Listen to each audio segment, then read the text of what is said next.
All right, what's going on, everybody? It's your boy Adam. It is another video of the Chaos to Come Back saga.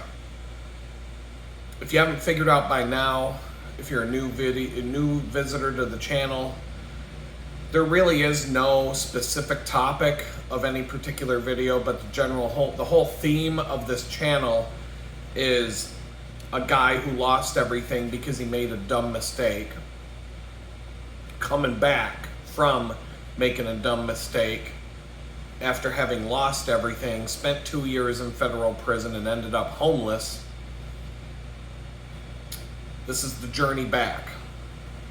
But what I might talk about in any particular video is about as random as rolling the dice for a Dungeons and Dragons game, one of those 50-sided dice balls that you never know where it's going to land.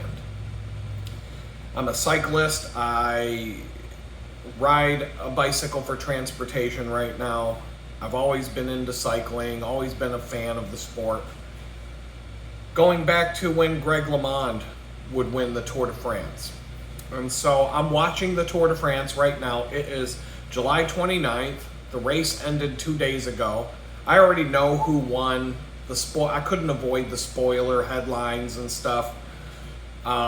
It's too big of a deal to as soon as you start scrolling or clicking around the internet, it's going to show up. Before I get into talking about stage 12, I'm watching stage 15, but the last time I talked to you guys about the race, it was stage 11. So you're going to hear about stage 12, my commentary, probably 2 weeks after the Tour de France is over. But I'm going to give you information and insider information that you won't get watching NBC's coverage. By the time I'm done watching the Tour de France, the women's Tour de France will be over. And I've bookmarked all of the live replays. I'm going to watch the women's Tour de France. Two reasons. I like women in spandex, so watching a bunch of girls riding bikes, spandex, I mean, hey, how can you go wrong? And I want to see, because my career as a professional cyclist is pretty much, my chances of ever doing anything like that are over. Like, that's not in the cards. I'm mediocre at best. So I want to look at how fast these women go, especially on the hill climbs, and just kind of watch their average speed and all that kind of stuff, because if I can tell everybody that I'm a woman and go get a gold medal in the Olympics, maybe I'll do it. And if I tell everybody I'm a woman now, you have to believe me. You have to let me compete. And I don't really, women's boxing, I just don't want to go into like that one dude in the Olympics last year that beat the crap out of all those women and got a gold medal for it. That's really not my bag. I don't want to get into a boxing ring and just beat the crap out of a bunch of women to get a gold medal while I could just stand there and let these women jab at me and punch at me and be like, is that all you got? Is that all you got? Just like, I could just Mike Tyson a bitch. Boom! Right in the face. Gold medal! Got my gold medal! Ow! But that's what that dude did. How many of these women got into the boxing ring with that guy and tapped out? They were just like, I can't do it. I can't do it. This guy's too... it's like going on a date with Ike Turner. I can't do this. I can't do it. So bicycle racing against women, because I'm a woman now, would be, that might work. And then I did notice on NBC's app, under the cycling category, they have all the Special Olympics cycling events, the track events, all the most recent cycling events for the Special Olympics are all there for me to watch. So if I don't feel like I can keep up with the women, I can tell everybody I identify as handicapped now. And maybe I can go into the Special Olympics and get myself a gold medal. And if that don't work, I could be a handicapped woman. I could tell everybody, I'm a Democrat, I'm a handicapped woman, you have to believe me. If you don't believe me, you're a bigot, you're a racist. I'm a handicapped woman, I'm gonna go get a gold medal in the Special Olympics, the Women's Special Olympics. One way or another, I'm coming home with a gold medal and cash and prizes. But I gotta do my homework. I gotta see, can I even compete? Can I compete with the handicapped women in the Paralympics? I don't know. But I can watch it and see what my chances would be. And if I can't, if I don't have a chance in hell, I'll just go back to riding my bike for fun. But I may as well, I'm just saying, like, the people that make it in this world are the ones that don't work for it. You just come up with some dumbass idea or do some retarded thing, and you get rich and famous, and you retire, and then you just do whatever you want. So I don't really feel like working anymore. For good money or crappy money, whatever it is, I just don't. Why work when I can just find something dumb to do that makes me rich? So I just got to figure out. I don't have a lot of time left. I'm almost 50 years old, so I don't got much time. I got to figure out, what's that golden ticket going to be that you just come up with some dumb thing to do and get paid a ton of money for it, and then walk off into the sunset with your middle finger in the air. So stage 12, I'll get right to that. The plugs, every Thursday until I say otherwise, will be a live stream on YouTube from 6 to 8 Central Time, 7 to 9 Eastern Standard Time. Last week we went 3 hours because people were hanging out, we were having a good time, and the stream dropped a couple of times in the early part of the stream, and so I decided to add on extra at the end, and we ended up going for another hour before I was like, all right, gotta go eat. So I'll do that again Thursday, 2 hours. It's no big deal. If you need the latest up to the minute information about whatever it is that you want to talk about, that's the place to do it. These videos aren't going to be that. I'm telling you about stage 12 of the Tour de France. 2 days after the race ended, there's 21 stages. So, by the time I'm done telling you about the Tour de France, the 2026 Tour de France will be starting next week. So anyway, I'm going to go do some switcheroo on the laundry machine, and I'll be right back. All right, laundry's back in the thing. So as far as like this new laundry machine that I got to replace the old, it's a third world washing machine. You have to do a little bit of work. You have to basically walk back and forth. I put some clothes in, fill it up with water, turn the timer, let it run. Then you got to flip a thing to drain it. Then I fill it back up and let it run again to rinse the stuff out, the soap and stuff.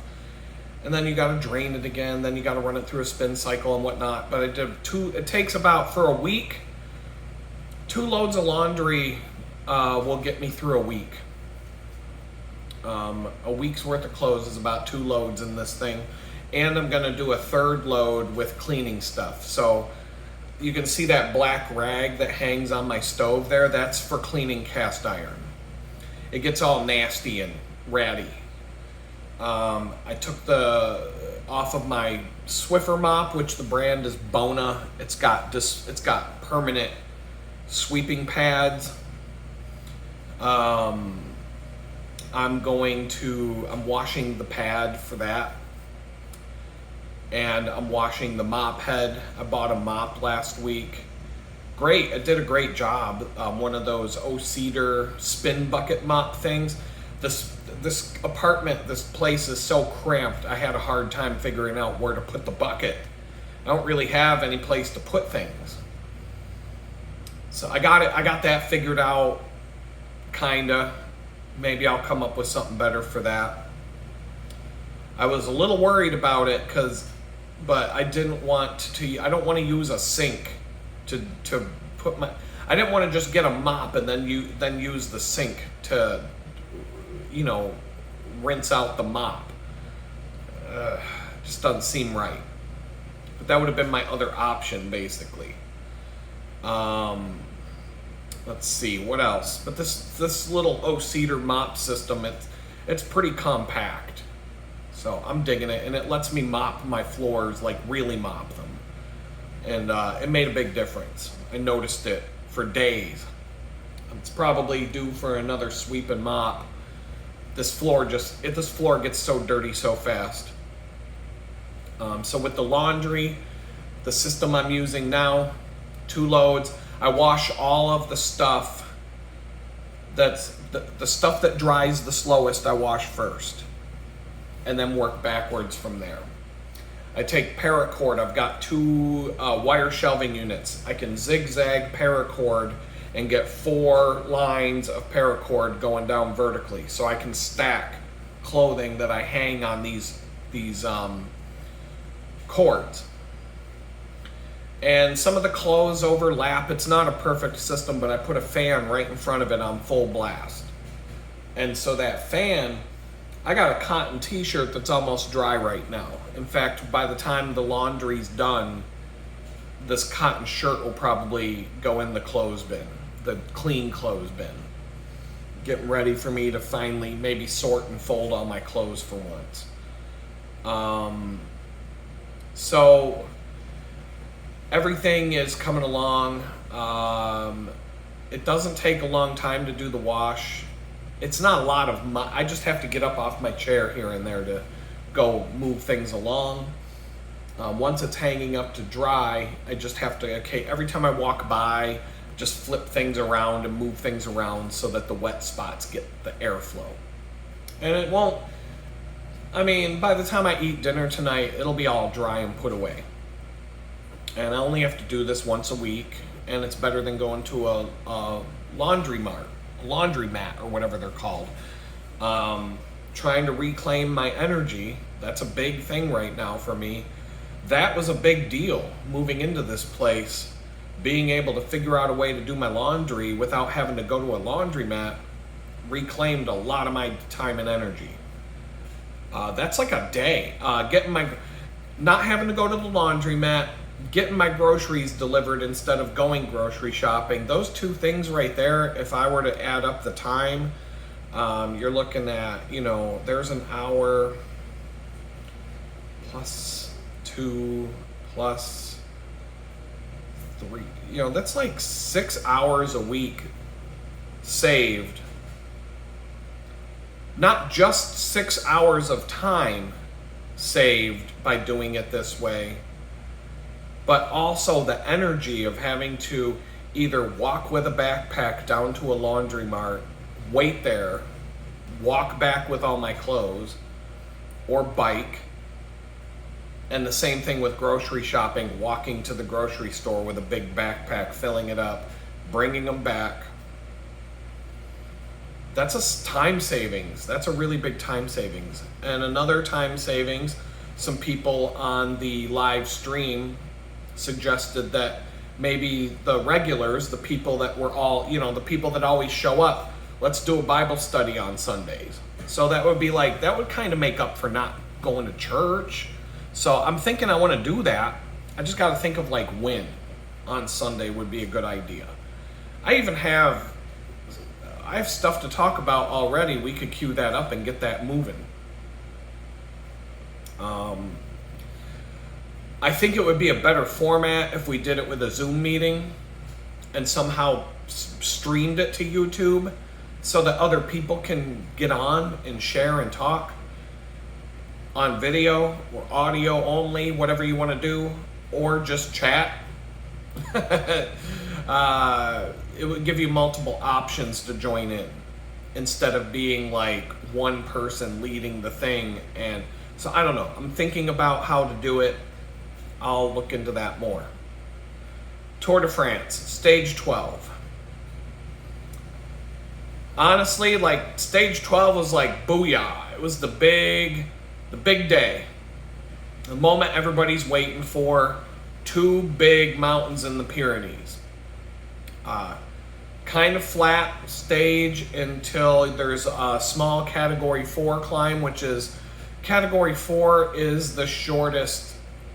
That's the smallest hill that they'll put a category on and give you King of the Mountain points for the King of the Mountains jersey. The categories go backwards in order. I've always thought that was stupid. Because it goes category 4, 3 is bigger, 2 is bigger, 1 is big, and then they have beyond category. The climbs are so, well, it wouldn't be beyond category if you made the smallest hills a number 1, and then have a number 2, and then a number 3 and a 4, and then if there was anything bigger than a 4, guess what? You could call it a 5. And if there's something bigger than that, you could call it a 6. But whoever came up with hill categorization numbers totally fucked that up in cycling. Could have gone the other way and had unlimited amount of numbers. If you want to ride your bike up Mount Everest, that's a category 50. You know what I'm saying? So, but the last mountain was, the finish line is at the top of the second mountain, 14 kilometers, with an 8% grade at the end. So nobody knows what 14 kilometers is. It's 8.6 miles of going up the last mountain. And that's the second mountain. I don't remember until I read my notes here, but I don't think that's the biggest climb of the day. That was the second climb, but the biggest climb was the first one. I remember on the beginning of stage 12, before the riders start, the TV announcers were still having a debate whether the racers should have waited for Tadej Pogačar after his crash to rejoin the group. And they were arguing. I mean, this was like all these different commentators arguing for about an hour. I just look at it like it was a moment of people having sportsmanship and having respect for each other as cyclists in the world's hardest sporting event. And there is some sort of gentleman's agreement that nobody wants to win because somebody else crashed. They want to win because they beat the shit out of somebody. There is that is a weird thing. It's the dirtiest sport on earth, just about, with all the drugging and the hidden motors and the juice and all the different things people have done to cheat over the years. But then somebody crashes and they're all like, we gotta wait. We can't just let him, we gotta wait until he gets up back on his bike and let him get back. We can't, we're gonna wait. We're not that dirty. We cheat, we do all kinds of drugs, we hide motors in our bikes. We do anything that we can think of to cheat. But if the yellow jersey crashes, or the favorite to win the Tour de France crashes, we're gonna wait for him to catch back up. That we don't want to beat him like that. We'll cheat. We'll hide a motor in our bike. We'll take testosterone. We'll do 20 other things to beat him. But we're not going to do that. So I listened to their back and forth, and I'm like, nobody was really wrong. I don't think anybody would think it was wrong if they did just take off and say, oh my God, he crashed. Go. But because that's the way it is. I would have said, peace out, bitch. See you at the finish line tomorrow. Good luck getting your bike put back together. See ya, I'm out. It's the yellow jersey. I'm not going to pass up. If I can't beat this guy and he crashes, now I can beat him. Like, that's me. I ain't got no, if I'm in that race, there's no gentleman's agreement. We're at war. You know, like,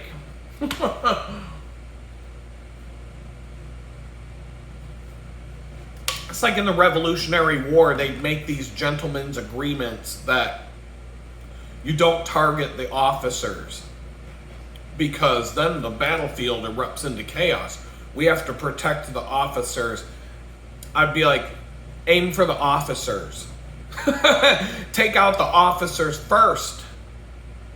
That's how I'm fighting the war. It's a fucking war. You're supposed to win.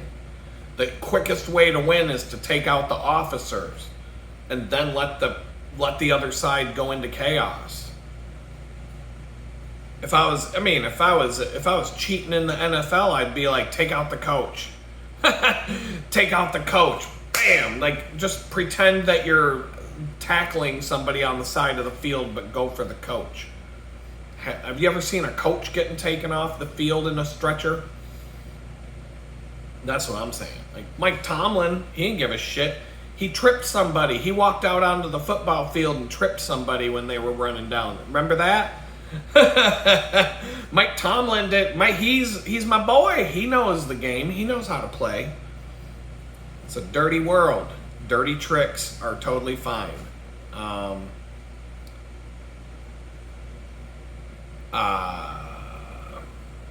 Now there was another guy.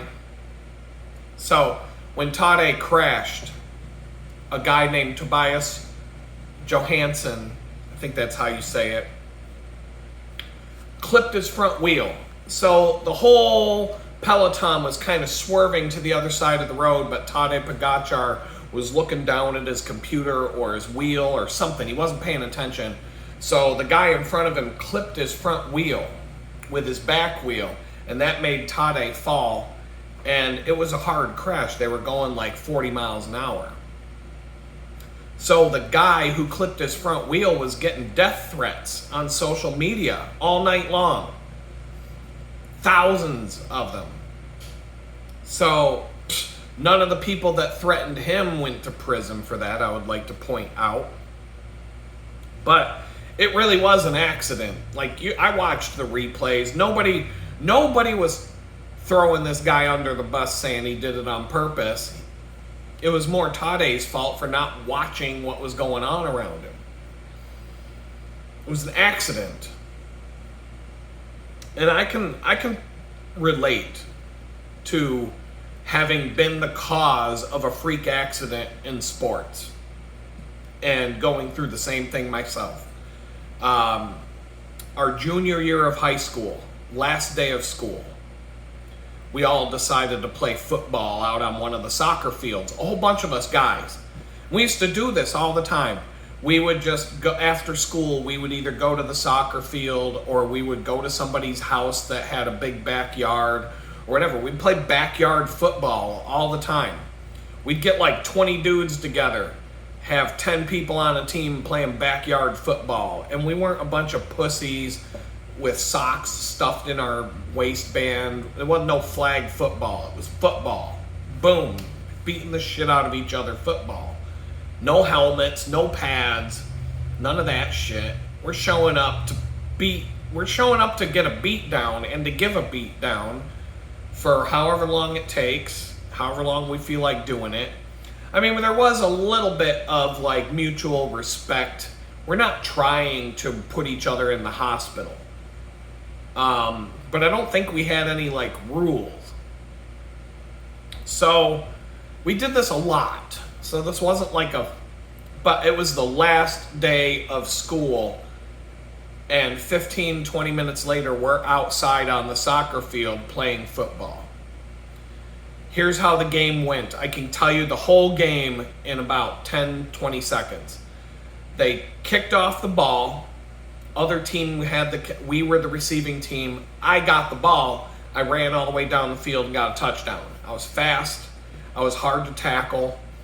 They would always have to get like 3 people on me to get me to go down. I wouldn't go down. Every time we played backyard football, I would have 3 people on me trying to knock me down to the ground, and I'd just be dragging them along and getting like an extra few yards. We didn't have any of that forward progress bullshit where they call it a tackle even though the person didn't go down yet. So I'm like, until my knees are Our rule was a knee has to be on the ground, and they couldn't get me down. I would drag 3 people behind me until someone bigger than me came up and was like, bam, and knocked me down. And then if I was very rare to drop the football and fumble. But anyway, so I caught I picked it up, I caught it, I don't know. I ran down, I was the one who got the ball from the kickoff. I mean, we were all down there, whoever gets it, gets it. I ran down, scored a touchdown. Very next play, we kick off the ball to them. I'll leave his name out of it, but this kid that we went to school with in my grade caught the ball, went running down. He was going to score a touchdown. I came up behind him, and I dove into him to tackle him. And this is a description of what everybody else saw and me, a combination of, I don't know how this happened. We were both running as fast as we could possibly run. And I just went for it. I dove into him, and I went to get him. Somehow, I don't know how this happened, he got flipped up in the air. He was flown. Somehow he got flung up into the air, up above our heads. And he spun around like a helicopter. Legs and arms all like this. I think he obviously dropped the ball, but he like flew around like a helicopter up above our heads. I have no idea how this happened. And he landed in such a way he broke his collarbone, and that was the end of the game. Boom. Kickoff, I grab the ball, run for a touchdown, we kick the ball, he grabs the ball, he's just about to score a touchdown, and somehow I get him. But I don't know how it happened. I wasn't trying to hurt him. I was trying to knock him down, not flung him up into the air to spin around like a fucking helicopter and come down and break his collarbone. But it happened. Boom, snap, collarbone, done. Ambulance coming. We all got in trouble. Like, the school got all mad, said you can't play football after school out on the field anymore, etc., etc. But it was a total accident. And for the whole summer, people were just random. I mean, this is the 80s. Okay, we didn't have cell phones. We barely had answering machines hooked up to these phones. If you had to call somebody, they had to be home in order to talk to them, you know. Some of you know, some of you don't. But it was a total accident. The whole fucking summer, I was getting phone calls and threats from people for hurting him. People were mad. I was getting, like, his girlfriend called me and was threatening me. And all these people are like, when you come back to school, we're going to have, you know, people were like, we're coming for you and blah, blah, blah. And I was getting threats all summer long.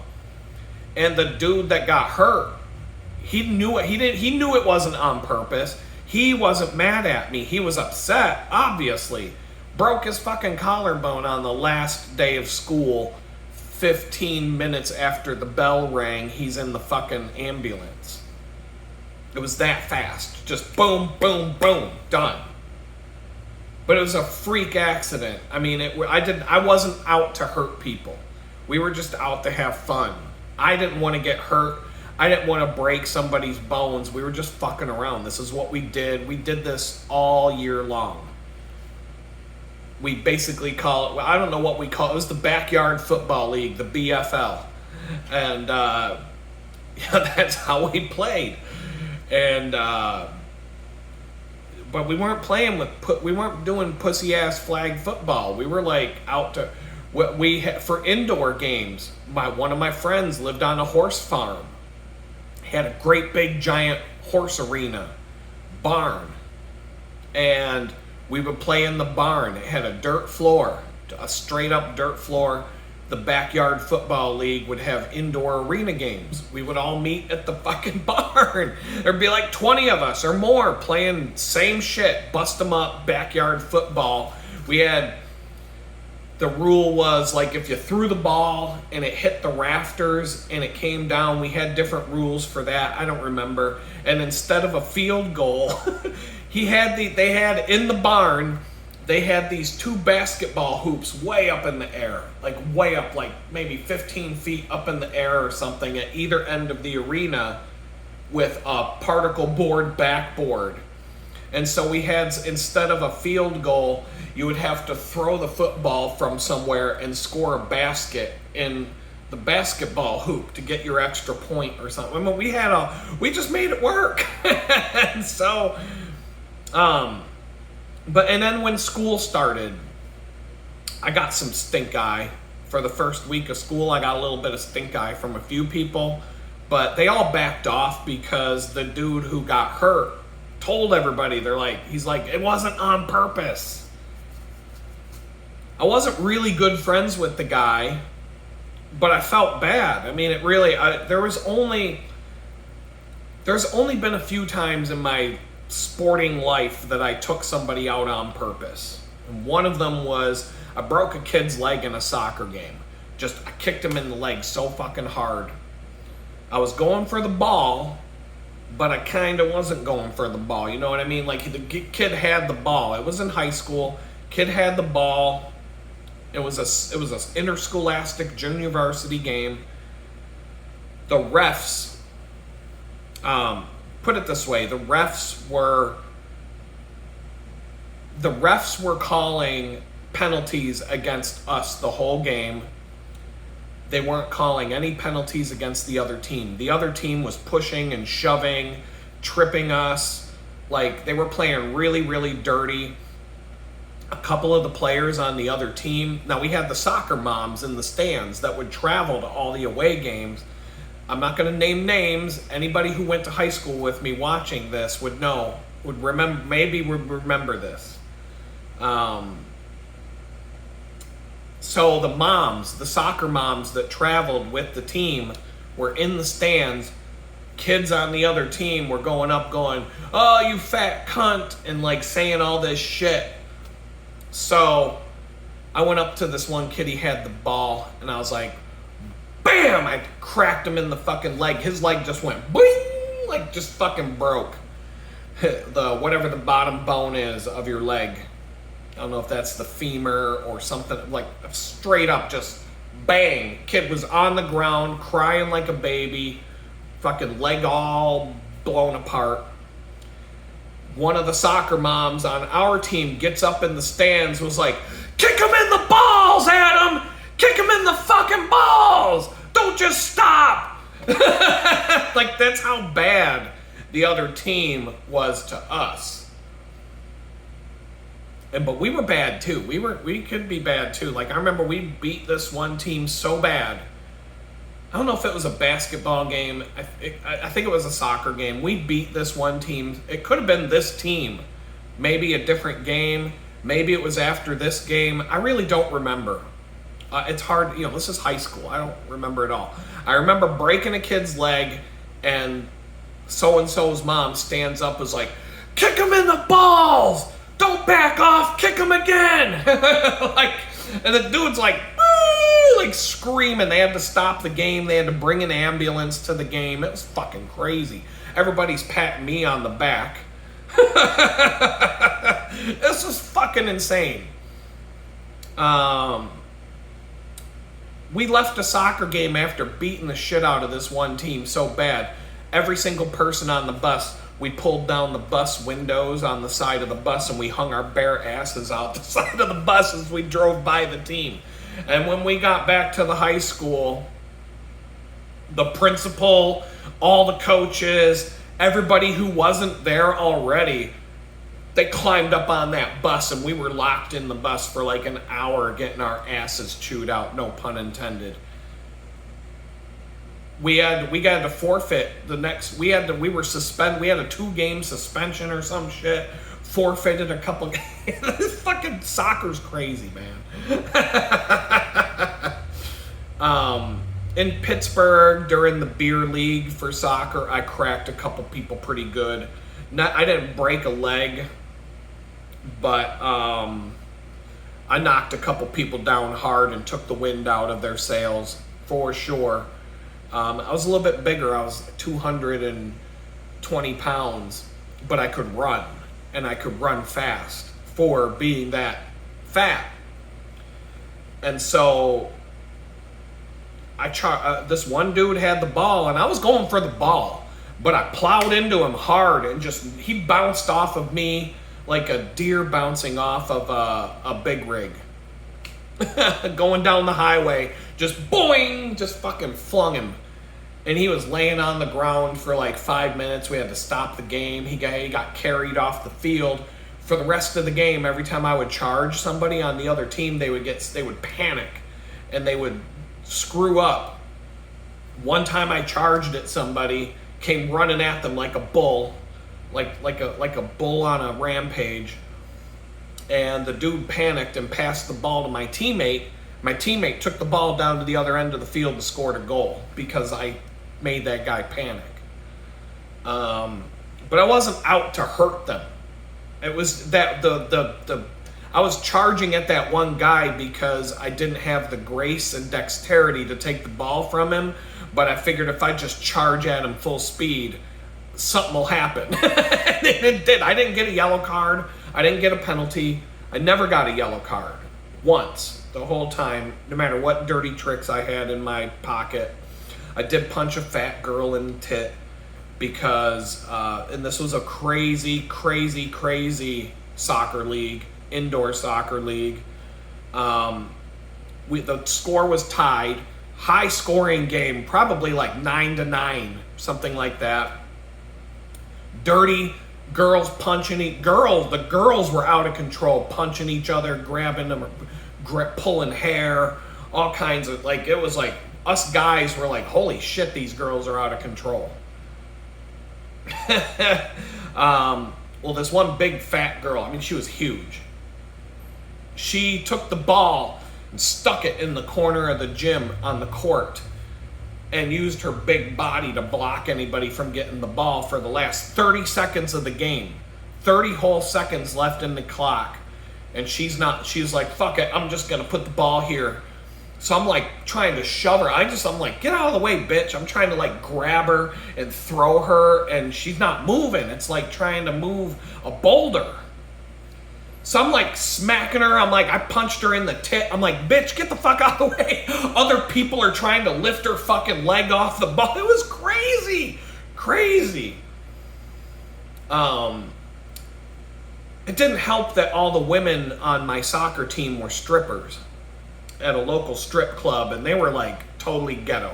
Like total ghetto. Our team name was the Squirrels. And our cheer, when we did our huddle at the beginning of the game, was get nuts. Get it? Or bust a nut. We'd yell, bust a nut. And but we were the Squirrels. Bust a nut. Get nuts. Team full of strippers. All the women were strippers. Except for one. And the way that the team was formed, this wasn't on purpose. I signed up to be on a soccer team, an indoor soccer team in a beer league in Pittsburgh.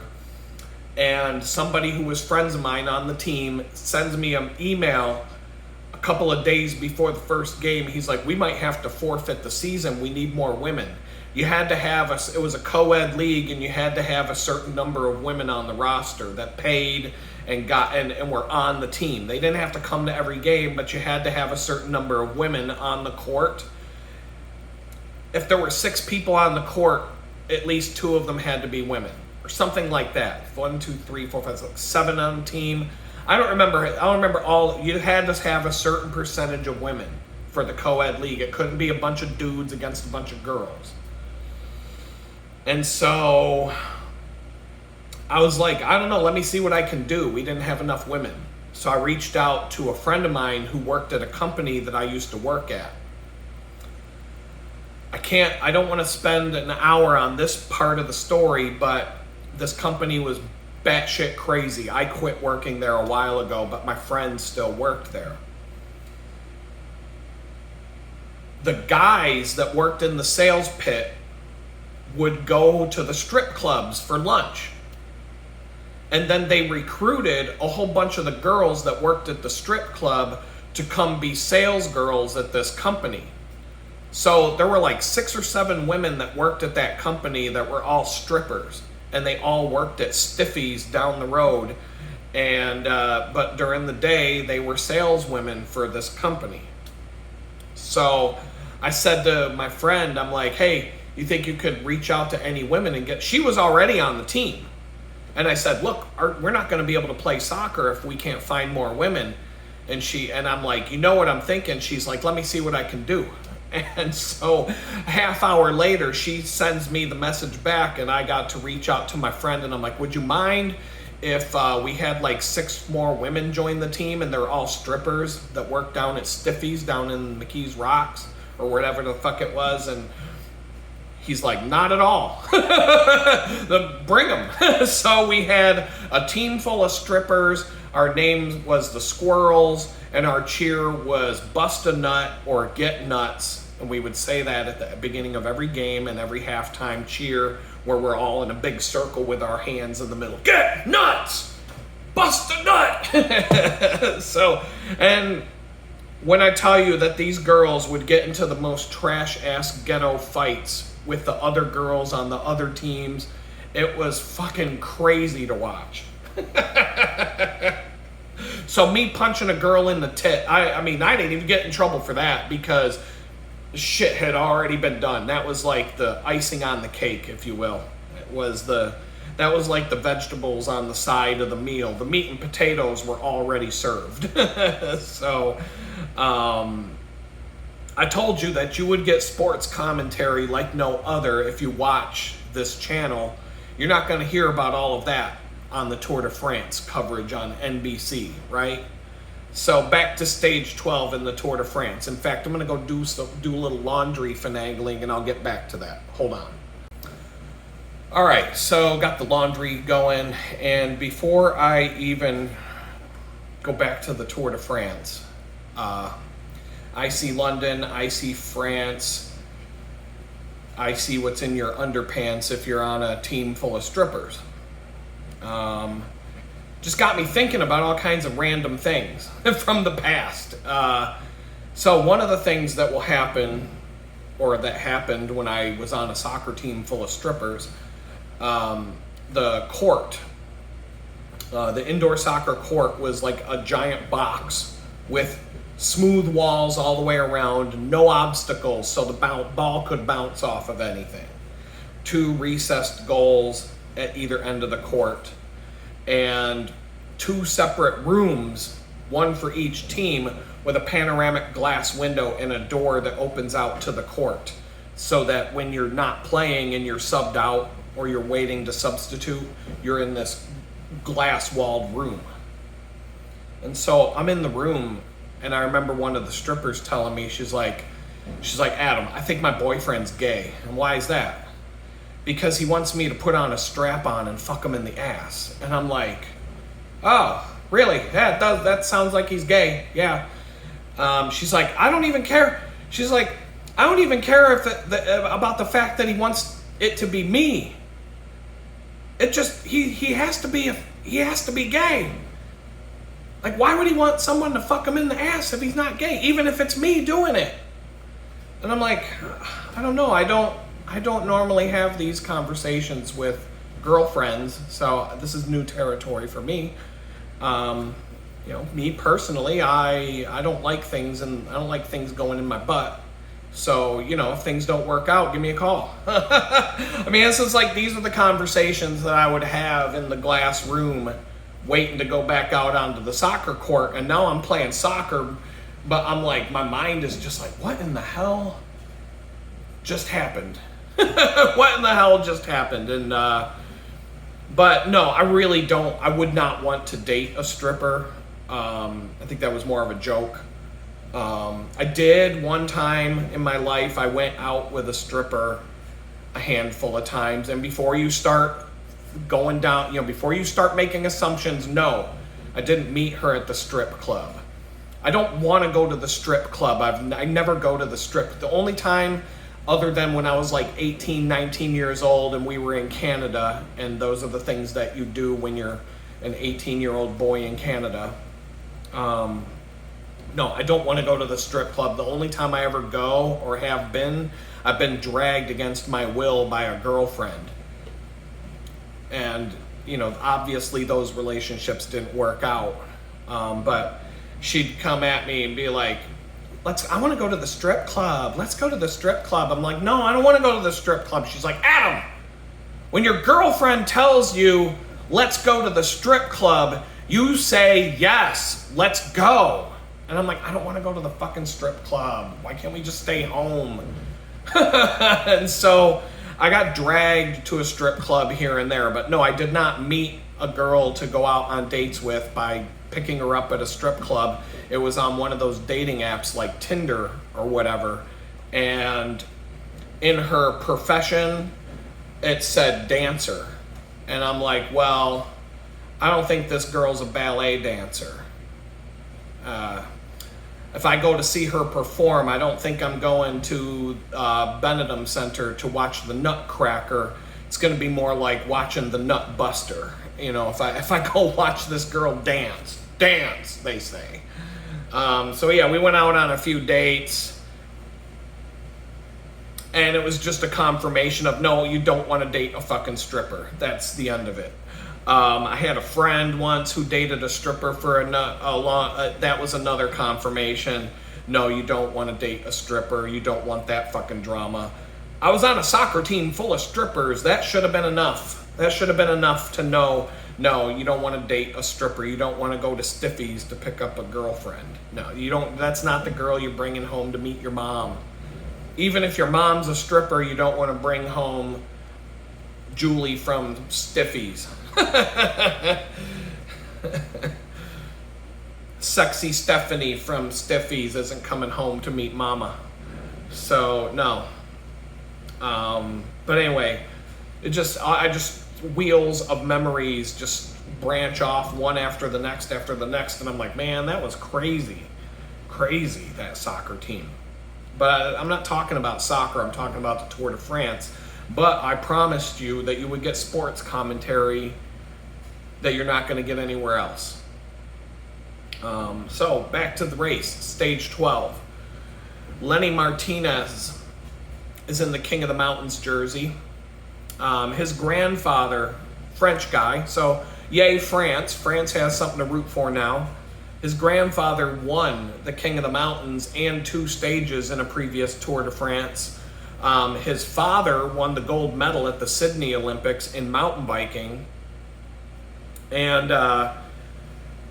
the finish line for stage 12 had like 40 points available for grabs, probably 20 points for the winner, and then down to like 10th place or whatever you'd get points.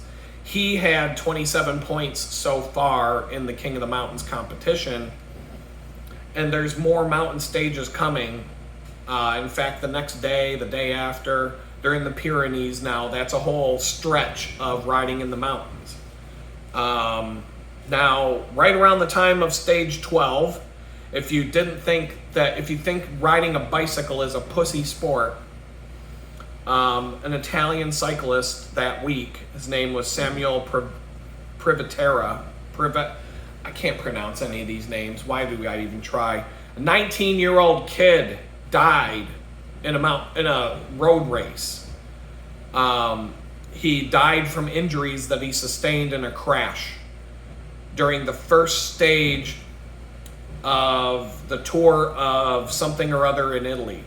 Not the Tour of Italy, the Giro d'Italia, but the Tour of Valle d'Aosta, I don't know.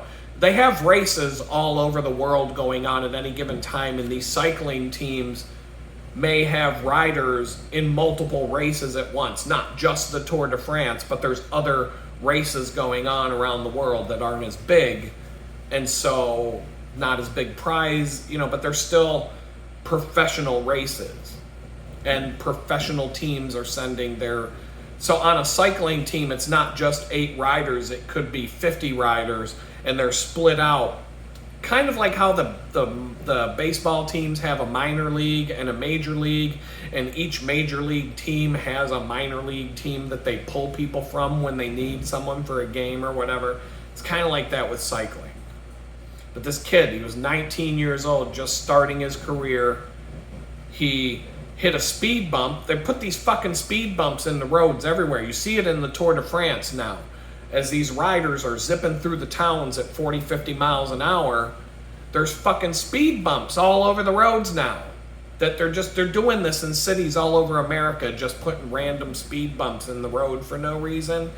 And this dude hit a speed bump going like 40, 50 miles an hour and lost control of his bike and hit his head as he struck some sort of concrete barrier or something. It was on a downhill, so he was moving. He may have been going 50, 60, he may have been going faster than that. No, it says 70 kilometers per hour, so that's 43 miles an hour.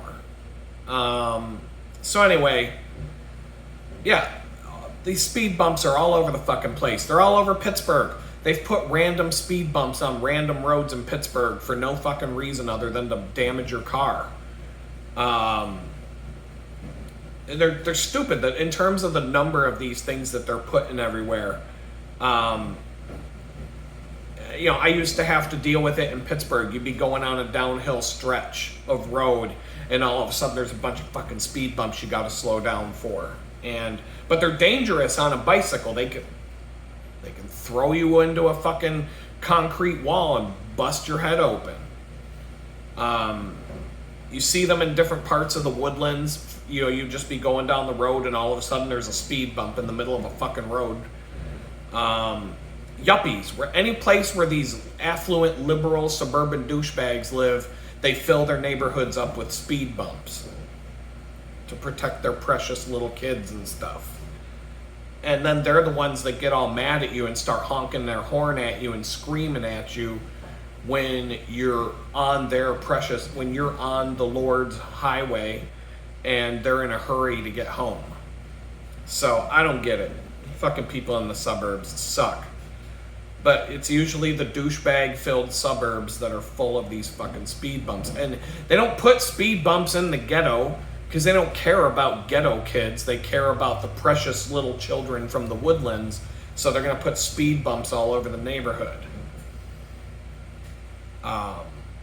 So anyway, in stage 12, Vinium Gramai, one of the sprinters, took off right off the bat. As soon as the yellow flag dropped and the race is on, that dude just takes off because he's trying to get points for the green jersey, and he's not doing so hot this year. And he gets sucked right back into the peloton. They're like, no, you're not doing it. And then there was a guy, the camera cuts, there's a guy on water skis in a farmer's field, getting towed by a dirt bike, and he's following the race as the bike riders are going across this farmer's field. There's a dude water skiing on the grass being towed by a dirt bike. And so he's nominated for best costume of the Tour de France, water skier, or what, I don't know, a farm skier. I don't know what you call that. That's a whole new thing.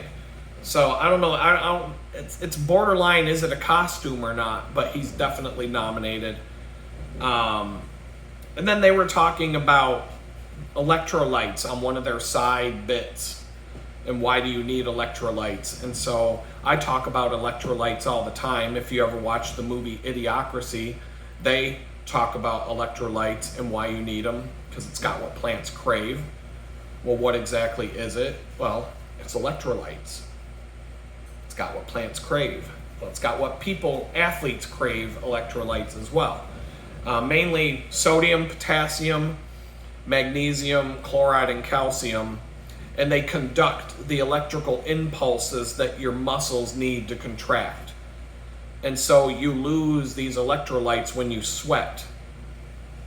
They were talking about how the riders, when they show close-ups of the riders, they're covered in salt.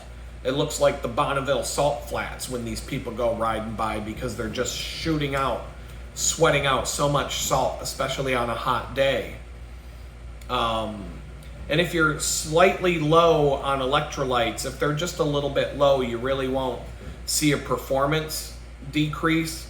But if they drop drastically, which they do on a hot day, you risk a sometimes rare but fatal condition where low levels of sodium in your blood can cause the brain to swell.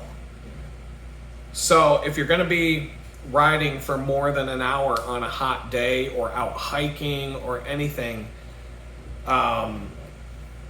you can carry electrolyte tablets. They're like tiny little pills about the size of an aspirin, packs of 2, and they're tiny little tear open packs. I mean, that's the easiest way to carry them. Gatorade is a good choice. You could put salt in your drinking water, like a teaspoon of salt in a bottle of water.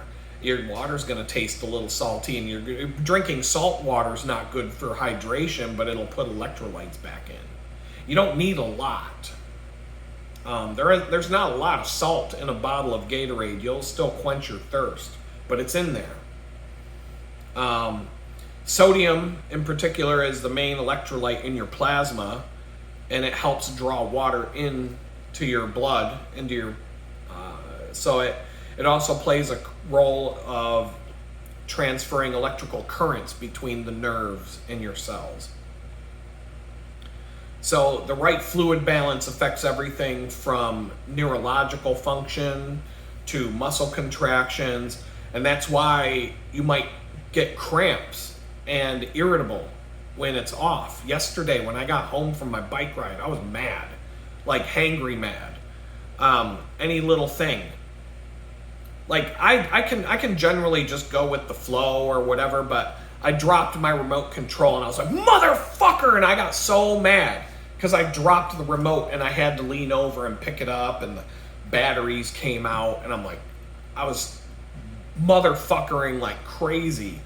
And I knew I'm actually not that mad, but your fluid, like my electrolytes were low. I need my electrolytes. I should have used that defense in my court case. Well, my electrolytes were off and I was just mad. I was hangry. I didn't think of the electrolyte defense, the hangry defense. I just worked out. I drained my body, and that may have had something to do with it. I mean, I'm not using that as an excuse for what got me in trouble. But people ask me all the time, why did you do that? Well, instead of saying, I don't fucking know, here are a bunch of different factors that led up to it. Getting fired for not taking a shot from a remote job where you work from home, being on a grueling 2-month travel itinerary where you never got to sit still from the middle of July, or from the end of June all the way through the month of July into the first 2 weeks of August, like never getting a good night's sleep and always being on the move, and just having gotten back from a 30-mile hike with a 12-year-old kid in some of the most remote wilderness around my area, hiking up and down steep hills, and it was a brutal hike. It was more than I was bargaining for when we went. But you know, he's a tough kid. We both made it through, but I was off my rocker that week. And I'm not saying that like you can murder somebody and then say, well, my electrolytes were low, so I shouldn't go to prison. You know, that's not duh. So, but if you want some explanation as to how somebody could be in that state of mind, there are factors. What's the most important electrolyte? Magnesium and potassium are often discussed, and they're important, but the one that you really, really need is sodium, salt, especially during efforts that are long or hard, like the Tour de France, like a long hike. You'll find electrolytes in most sports drinks in smaller concentrations because you don't lose magnesium and potassium at the same rate as sodium. That's why your clothes are covered in salt when you go on strenuous activities when it's hot outside.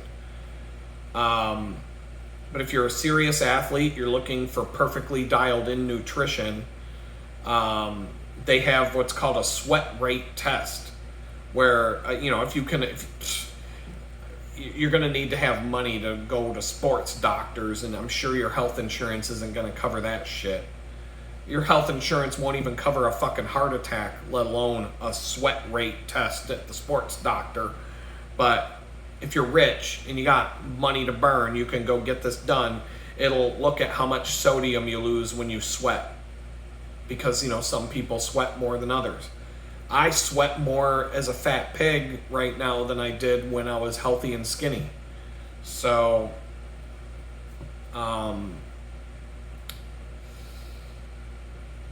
even people who don't even seem to sweat much can lose higher rates of sodium than somebody who sweats buckets. So you can't, like I said, your Obamacare health insurance ain't gonna pay for that shit. But if you're rich and you live in the Woodlands and you're going to the Woodlands Douchebag Classic next month, the bike race, the big bike race, you might want to get a sweat rate test. But if you're, if you don't have that money, and you're on government, you're on your healthcare plan. If you find yourself cramping or getting grumpy during hard efforts, add some salt to your sports drink.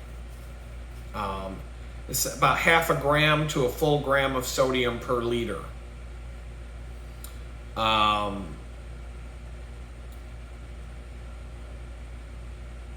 You need a little bit of water and sugar to help the body absorb the electrolytes. And that's why a lot of the riders, they take the gels, those compact little gels that they just squeeze and suck into their mouth. Cliff bars, things that are compact, things that you can eat while you're biking. Or, in regular people like us, we just pull over to the side of the trail, sit down somewhere, and have a Cliff Bar and a fucking bottle of water or whatever. You just got to make sure you drink enough water to help with your digestion and absorption. One of the things you should do, if you can, weigh yourself before you go out on a long bike ride.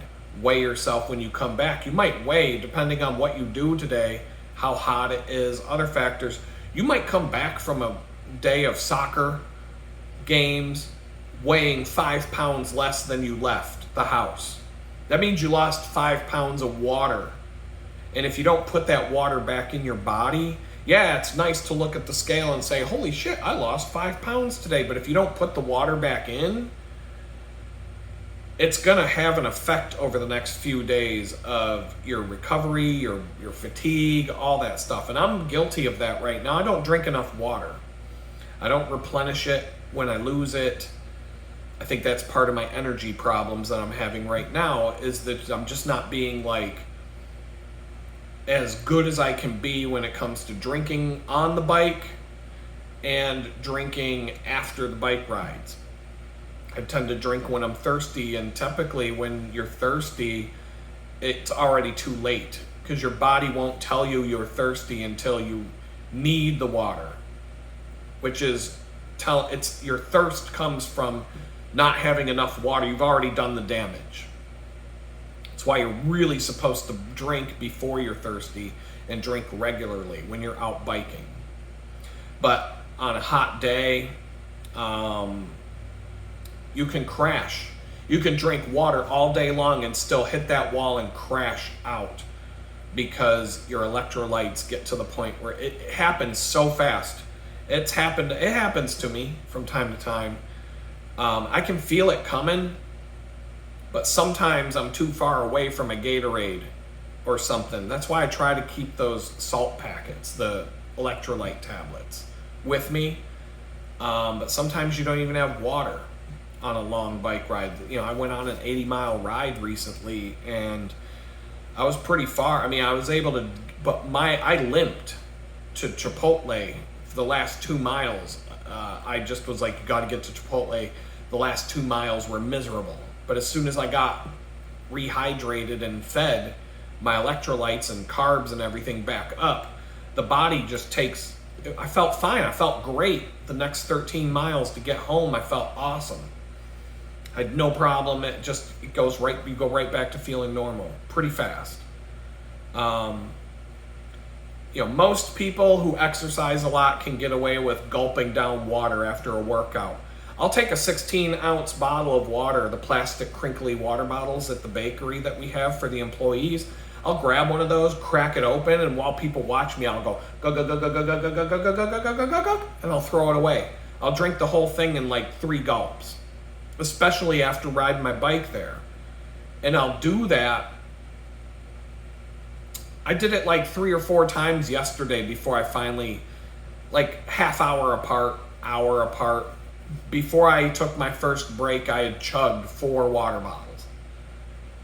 Because the first one is because I felt thirsty. The second one, same thing. Just, it helps. It definitely helps if I remember to do that.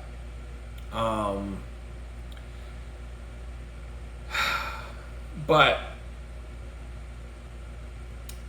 if you're going to be like really, like if you're a triathlete or out playing tennis all day out in the hot sun, other than that, you gotta eat. Like, food is a better way to replace your electrolytes and all of that than any sports drink or gels.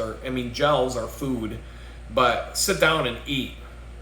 That's why if I'm going on a hundreds of miles bike ride, usually what I would do, I would eat a little something in the morning, like a Cliff Bar or something light to put food in the system.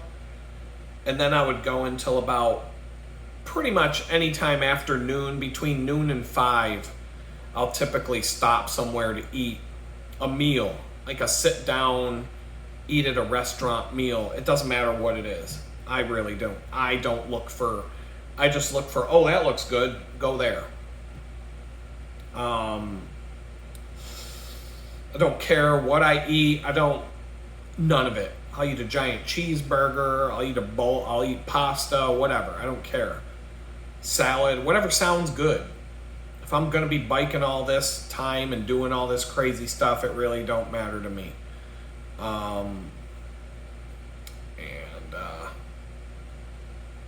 So you can easily replace 800 milligrams of sodium and 2 pounds of sweat. You can drink chocolate milk, eat a bagel with peanut butter, anything like that. If you eat something with a lot of sodium, freaking ramen noodles. If you eat something like that, eat a pack of ramen noodles before you go work out. There's like 2,000 something things of sodium in there. It's crazy amounts of sodium. It will actually help you maintain fluid, retain fluid, and your salts are going to be high. So it's actually like salt isn't always bad for you. That's what sometimes salt is good for you. Chloride, sodium chloride, it's in table salt, deli meats, condiments, potato chips. Eat a bag of potato chips. While you're out on your bike ride, stop, get your Gatorade, eat a bag of chips. It's not going to kill you. It's actually going to help you. Carbs, salt, all the things they say are bad for you are good for you when you need fast energy.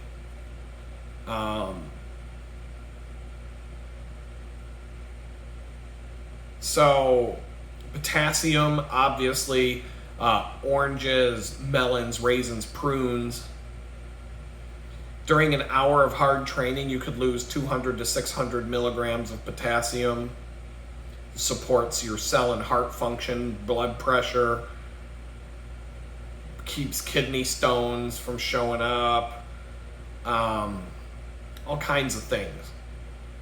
Other foods that people say are rich in potassium, sweet potatoes. I love sweet potatoes.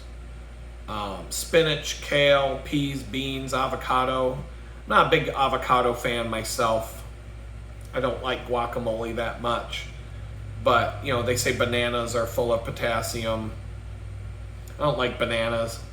But spinach, sure. Sweet potatoes, I can eat them all day. In fact, one of the things I'm going to start doing, because I'm tracking my eating and I am consistently eating about 1,000 calories more than I should every day, I'm going to start eating chicken and vegetables a lot. Cauliflowered rice with vegetables to make it feel like it's rice, but it's not. Chicken and fajita veggies. And I'll get full. I could eat a whole boneless, skinless chicken breast mixed with vegetables and cauliflower rice, throw some butter and some spices in there, and I'll probably feel full, and it will be like 500-600 calories versus 1,300 calories for a frozen pizza. You know what I'm saying? And I'll feel full, I'll feel better. Sweet potatoes.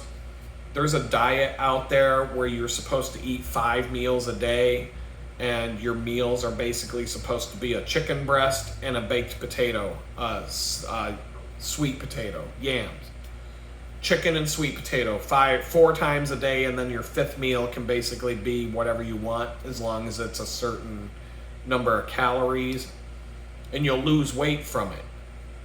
And I did it for a while, and I did lose weight, but I got sick and tired of eating chicken and a sweet potato for every meal, so it just was like, I couldn't do it. So you gotta have variety, but I'm gonna mix in some of that stuff, so that I can feel like I ate a lot, but calorie-wise I didn't, and health-wise I probably bumped it up. And I do find that the healthier I eat, the less I get hungry, because your body tells you you're hungry because you're not getting the right stuff. So you can eat a whole pizza and still feel hungry because, well, the pizza didn't have what your body wants. So your body's just going to make you feel hungry until you give it something good to work with. You are what you eat, and if you eat nothing but Big Macs, cheeseburgers, pizza, then your body's going to be like, well, I guess this is what I got to work with. We'll figure it out. But it's like building a house out of particle board and cardboard, like it's a McMansion neighborhood instead of a real house made out of brick and stone and steel and, pressure treated wood and the proper things. Magnesium is the other one. Muscle contraction, nerve function, enzyme activation, all that. Leafy green vegetables, nuts, peanut butter, beans, lentils. The magnesium helps fight fatigue. Right there. I'm having all this problem with fatigue. Maybe I just need to change and just be a little bit more on the spot with nutrition and eat the right things for what I'm doing. Maybe I'll just feel better. And maybe I'll be able to get on that bike and hammer down. When you're low on magnesium, your body demands more oxygen and energy during physical activity, and therefore you get tired more quickly, so on and so forth. So electrolytes are important. Nutrition is important. When I'm out on a big long bike ride, hundreds of miles, I'm just going to eat whatever I feel like eating. But right now, I feel like part of my problem is the food. And I've been feeling like this for a while. This isn't like I woke up this week and was like, I'm onto something here. It was more of a knowing that things aren't right and just making steps to, it's starting to get hot in here. Taking steps to fix problems, but I can't just change I can't do radical changes overnight. I have to take small steps in the right direction or it just doesn't stick. So I've got ideas. Tracking my nutrition a little bit over the last week or two has helped me kind of get some ideas and actually look at like the worst of what I'm eating compared to the not so bad. And so, but I'm just going to keep moving along. And with that, I got to go do some laundry change. And I'm just going to end this video today. Tomorrow, I'll talk about the Tour de France some more. And we'll get back to the race. And Anyway, peace out.